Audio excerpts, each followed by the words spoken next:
Hi friends, எல்லாருக்கும் வணக்கம். நம்மளுடைய சிக்கூஸ் ரெயில் இன்றைக்கி என்ன ஃபுட்டு பார்க்க போகிறோம் அப்படின்னாக்கா, வாழைப்பழ ஒப்புட்டு எப்படி செய்கிறதுன்னு பார்க்கலாம் வாங்க. இது பார்த்திங்கன்னா ரொம்ப சாஃப்டாக, ரொம்ப டேஸ்ட்டாக, நல்லா ஸ்வீட்டாக இருக்கும். கண்டிப்பாக வீட்டில் எல்லோரும் இதை ட்ரை பண்ணி பாருங்கள். ட்ரை பண்ணி பார்த்துட்டு எப்படி இருக்குன்னு கமெண்ட் பண்ணுங்கள், லைக் பண்ணுங்கள், ஷேர் பண்ணுங்கள், மறக்காமல் சப்ஸ்கிரைப் பண்ணுங்கள். குழந்தைங்களுக்கு ரொம்பவுமே பிடிக்கும். கண்டிப்பாக ட்ரை பண்ணி பாருங்கள். வாங்க எப்படி செட்டுன்னு பார்க்கலாம். ஃபஸ்ட்டு ஒரு பாத்திரம் எடுத்துக்கலாம். பாத்திரத்தில் 1 கப் மைதா மாவு எடுத்துருக்கேன். நம்ம மைதா இல்லாட்டி கோதுமை மாவு கூட எடுத்துக்கலாம். அதுக்கு தேவையான அளவுக்கு சால்ட்டு கொஞ்சம், 1/4 டீஸ்பூன் மஞ்சள் தூள், அதுக்குள்ளே 1 ஸ்பூன் அளவுக்கு எண்ணெய் ஊற்றிருக்கு. நல்லா பிசைஞ்சு விட்டுக்கலாம். எல்லாத்தையும் நல்லா மிக்ஸ் பண்ணி விட்டுட்டு இதில் நம்ம கொஞ்சம் கொஞ்சமாக தண்ணி தெளித்து பிசைஞ்சிக்கலாம். அதிகமாக ஊற்றிட வேண்டாம், கொஞ்சம் கொஞ்சமாக பிசைஞ்சு ஊற்றிக்கலாம்.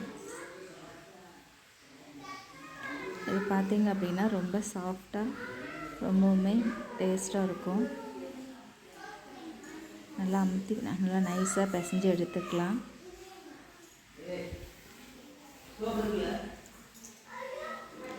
அவ்வளோதான், நம்மளுடைய மைதா மாவை இப்போ உப்புட்டுக்கு நல்லா பிசைஞ்சு எடுத்துட்டோம்.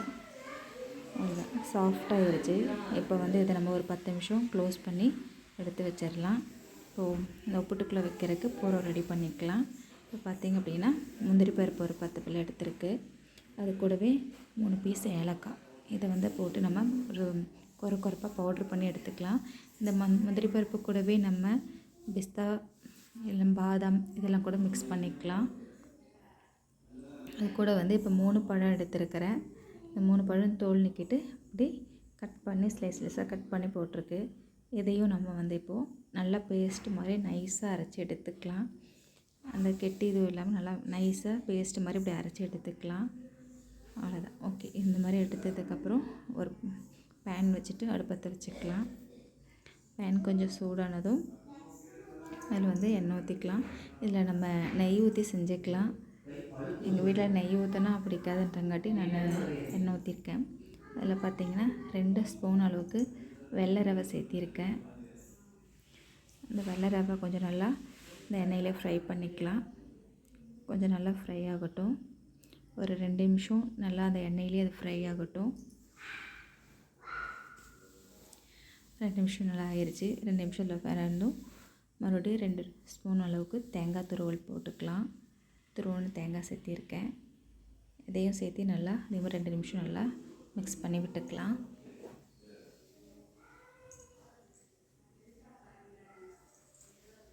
அவ்வளோதான், இது 2 நிமிஷம் ஆயிடுச்சு. நல்லா மிக்ஸ் பண்ணி விட்டாச்சு.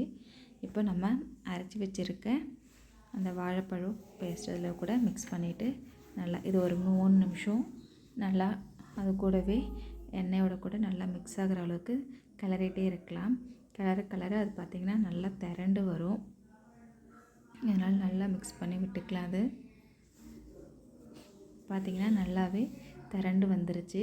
நமக்கு அது ரெடி ஆகிடுச்சு. வாழைப்பழது உள்ளே வைக்கிற பூரம் ரெடி ஆகிடுச்சு. லாஸ்ட்டில் அதில் நம்ம அரைச்சி வச்சுருக்கிற அந்த முந்திரி பருப்பு ஏலக்காய் பவுட்ரு அதுவும் அது கூட சேர்த்து நல்லா மிக்ஸ் பண்ணி விட்டுக்கலாம். அது கூட 1 கப் வெல்லம் சேர்த்திருக்கேன், துருவி எடுத்திருக்கேன். ஸ்வீட்டுக்கு 1 கப் வெல்லம் சேர்த்திருக்கேன். மேலே மறுபடியும் இன்னும் கொஞ்சம் எண்ணெய் ஊற்றி மறுபடியும் நல்லா மிக்ஸ் பண்ணி விட்டுக்கலாம். இதை நெய் யூஸ் பண்ணிங்க அப்படின்னா அந்த டேஸ்ட் இன்னும் நல்லாயிருக்கும். இல்லை நான் தேங்காய் எண்ணெய் மிக்ஸ் பண்ணி தான் சேர்த்துறேன். அவ்வளோதான், நம்ம இது ரெடி பண்ணது ஒரு பாத்திரத்தை மாற்ற கொஞ்சம் சூடு ஆறட்டும். நம்ம இப்போ ஊற வச்சுருக்க இந்த மைதா மாவு எடுத்து நம்ம இப்போ சின்ன சின்ன ரவுண்டாக பண்ணி எடுத்துக்கலாம். இதை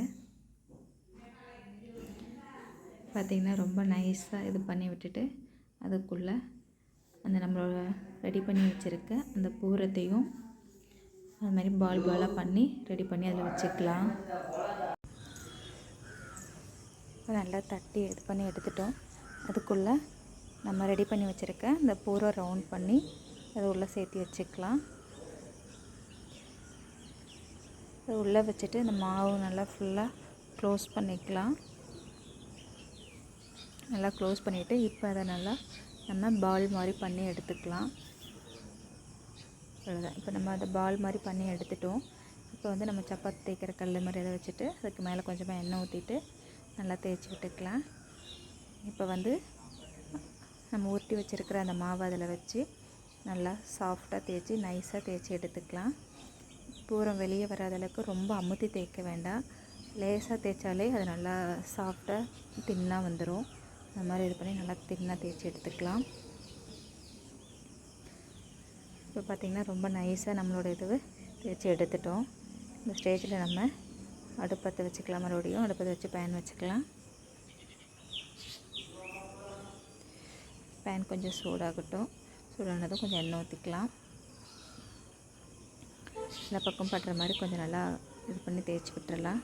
தேய்ச்சி விட்டதும் அதில் நம்ம தேய்ச்சி வச்சுருக்க இந்த உப்புட்டு அதில் போட்டுடலாம். ஒரு சைடு நல்லா வேகட்டும். ஒரு சைடு வெந்ததுக்கப்புறம் நம்ம அதை இன்னொரு சைடு திருப்பி போட்டுக்கலாம். இது பார்த்திங்க அப்படின்னா மீடியம் ஃப்ளேமில் வச்சு செஞ்சால் போதும். ஹை ஃப்ளேம் வச்சிட வேண்டாம். ஒரு சைடு நல்லா வந்துருச்சு, இன்னொரு சைடு திருப்பி போட்டுக்கலாம்.